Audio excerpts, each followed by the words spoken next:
I know you can't see it all, but there's a lot of underwater brush out there. And that's what I'm going to be hitting all day.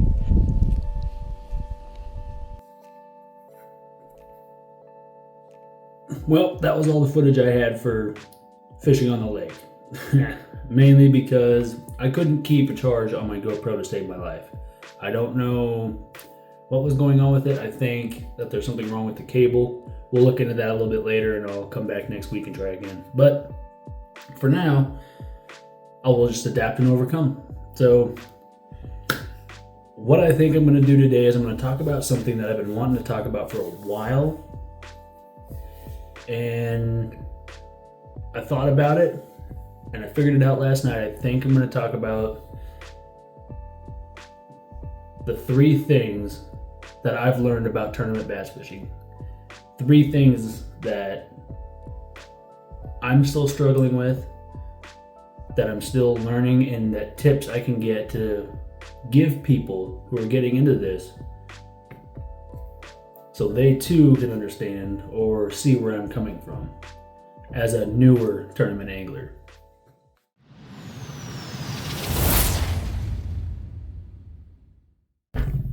Okay, well, the 3 things that I've learned about tournament bass fishing.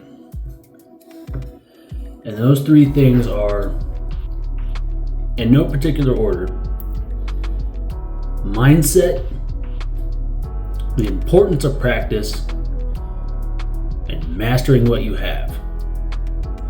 So I'm going to get into them. So let's kick it off on the first one. Mindset. When I first got into this, I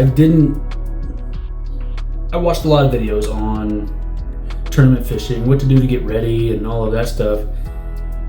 And only a few pros mentioned the idea of mindset. I think I was watching a podcast and they brought up how mindset affects you from day to day. And I didn't know how important that was and how talked about it is. Because if you go out there and you haven't had anything to do, you don't know where you're going, you don't have a decent little game plan, or let's say you pull out to the water and your starting battery is dead, or you forgot to tie this certain lure on that you wanted last night, or you get a bad co-angler, or the first cast you snap off, or you backlash, and then that just kind of bleeds into everything else, and before you know it, you're in such a crappy mood that you're making crappy decisions. You would be surprised at the difference that'll make on your day. Because me, at Touring Anglers Association's tournament at Lake Lanier, I can tell you right now that my mindset was way off.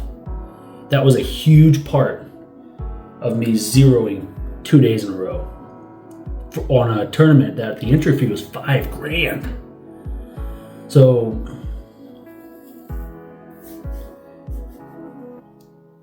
and it plays such a huge part simply because you start making crappy decisions. You start thinking, this is going to go wrong. This already went wrong. So now my whole plan's shot.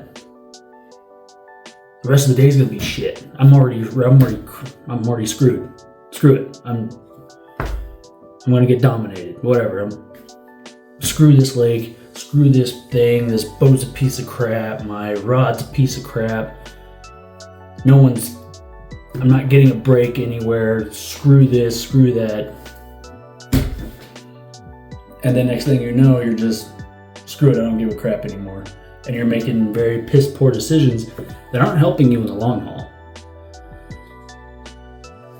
But going out there and just realizing, dude, you're fishing. You're out here having fun. Yes, this went wrong. That went wrong. Okay, just roll with it.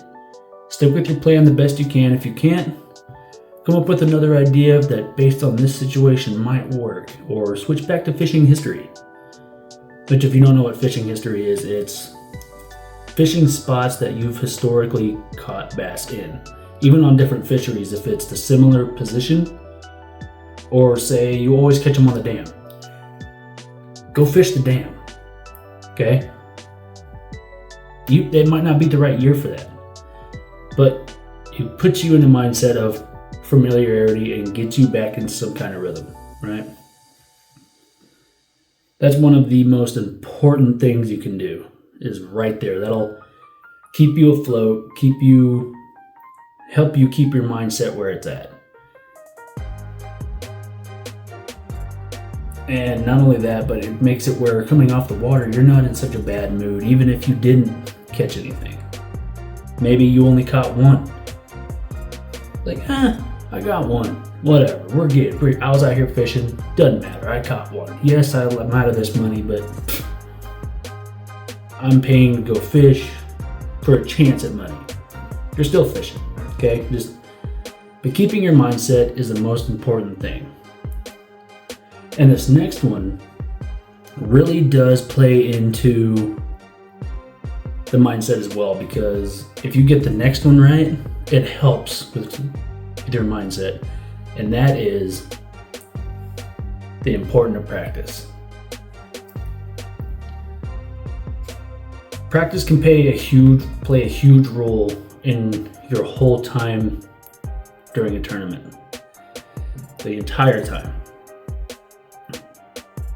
When I first started, I didn't think, okay, like, why would I need to go practice? Just show up and do what I always do. Who cares? Well, it's just more time on the water. It's too expensive. I don't want to spend extra time off work just to go fish a body of water. It's not going to tell me anything.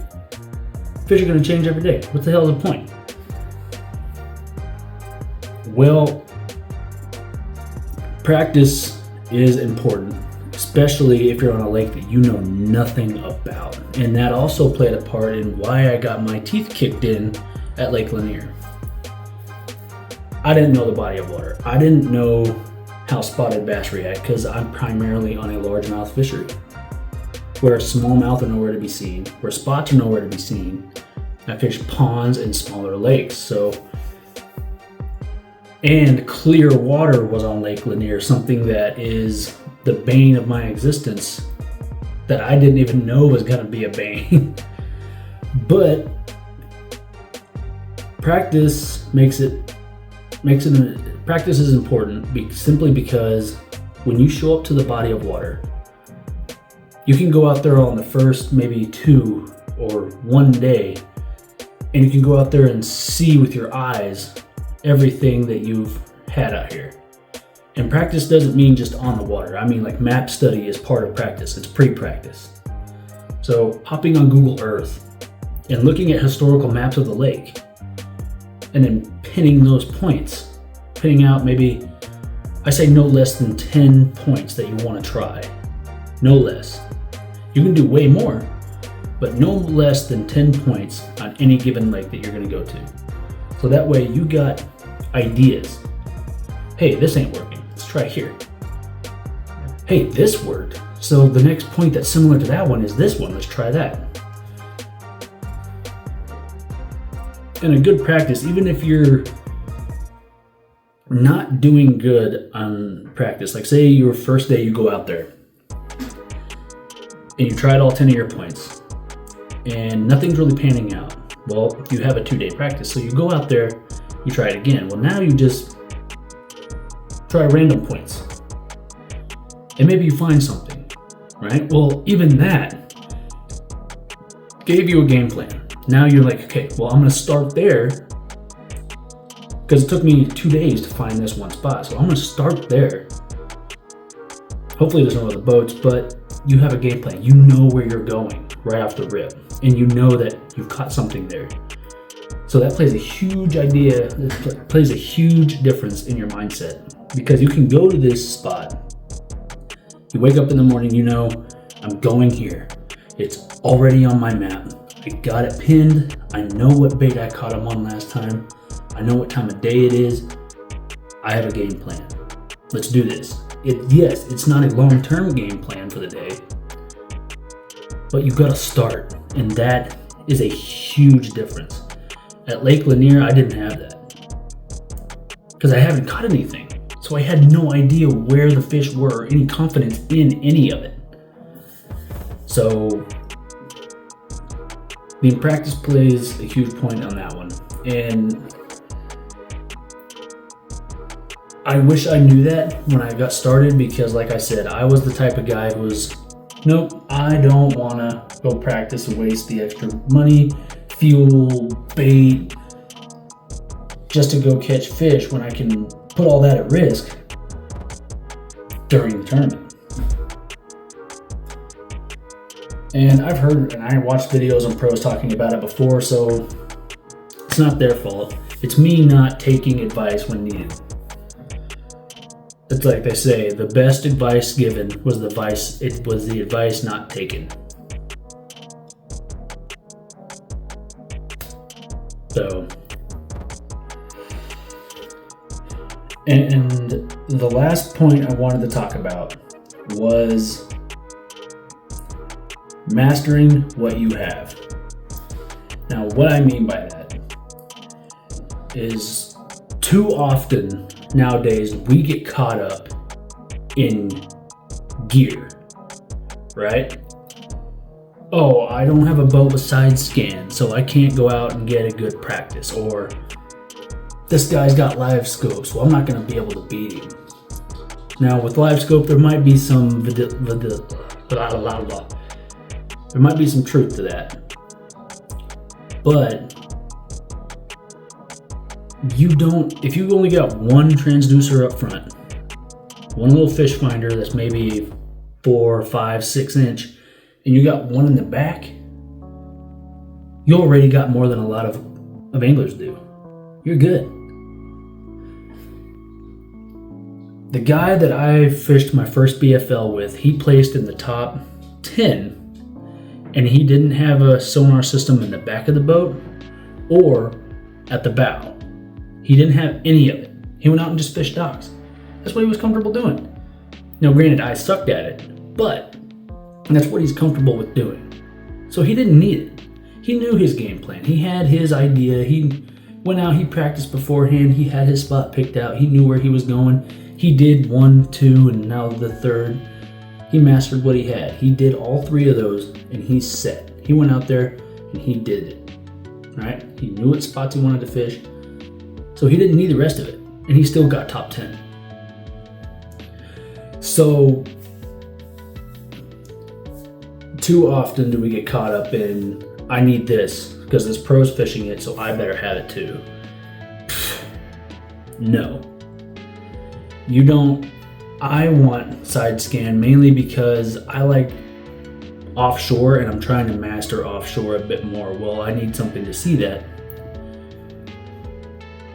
To do that, do I need side scan? Absolutely not. Right? I know I said I need it, but I don't need it. I can down scan stuff like that too, and it's not as effective, and I mastered it, but I just so happen to have side scan on my boat already. Okay, so everything else is just luxury. You don't need it. You don't need to spend $10,000 on electronics just to be able to make the cut. You don't need that. Fishing is slowly turning into this elitist sport that you don't need all this extra crap, right? So just master what you have. If you have a 17-foot bass boat and it has a 150 on the back, but you have no electronics, you can fish a tournament.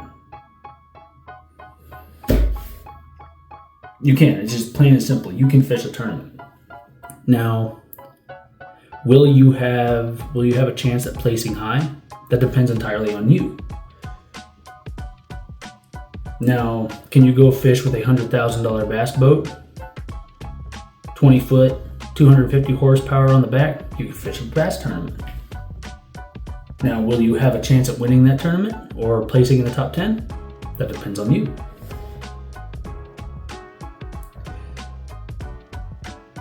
You can have all the electronics in the world, and because you don't know how to use them or you haven't mastered them, they're not useful to you. They're just a hindrance. For me, when I'm out there fishing a spot like a brush pile or something like that, I'm not really looking at my sonar.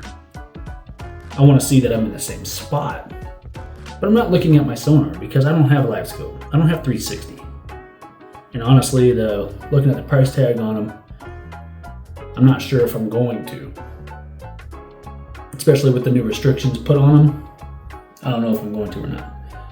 But the point of this whole tangent here is you don't need more electronics. You don't need a better fishing rod. You don't need a brand new lure that you haven't fished before that's just now came out from Japan. You don't need all of that. You don't. Okay? Fish what you have, master what you have, get to where you consistently catch fish with the lures that you do have, and move on. And that's what my other series is based on. Me, one day, one lure. One day, one bait. That's what that's for, right? And so I can grab one bait and I can go out anywhere and fish it. And I know because I have confidence in this bait now that I can catch fish with it anywhere. So, but those are the three things that I wish I knew earlier and actually listened to the pros on these things and dug in deep, because I was the arrogant little dick. You know, I thought I knew more than these guys, just like a typical kid. But going in, I was like, I can make it work without it. You know, I'm better than that. You know, we live and grow, right? So those three things are important. I'm still working on them. I have issues with them all the time. Like mindset, I still have issues keeping my head on straight. I get irritated still. It's hard to battle that. It's hard to fight that. And I'm still working on it. I'm not a master. Practice. I still can't practice as good as I'd like. I'm still learning new techniques to find better spots, how quickly to fish them, to master them, and how to really dial in my practice days. So I'm still working there. And I'm still guilty of trying to get new gear.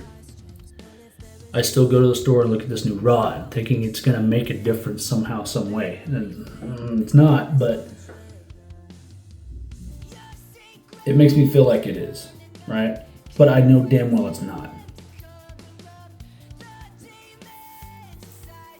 So I still have issues with all three of these. So this isn't me preaching to you guys that I do this perfect and you guys need to get better. You need to get better. No. Not even close. Because I still have issues with them. But that's something I've been wanting to talk about. So I appreciate you guys listening to it. Go ahead, like, subscribe if you want to see more of this content and more on the water footage. I apologize, I didn't get any on the water footage this week, but we'll be back again with more catches, and we'll start getting into the colder months of the year, prepping up for the fishing season coming up here, which we already got the schedule, which I'll be pushing that out to you guys later.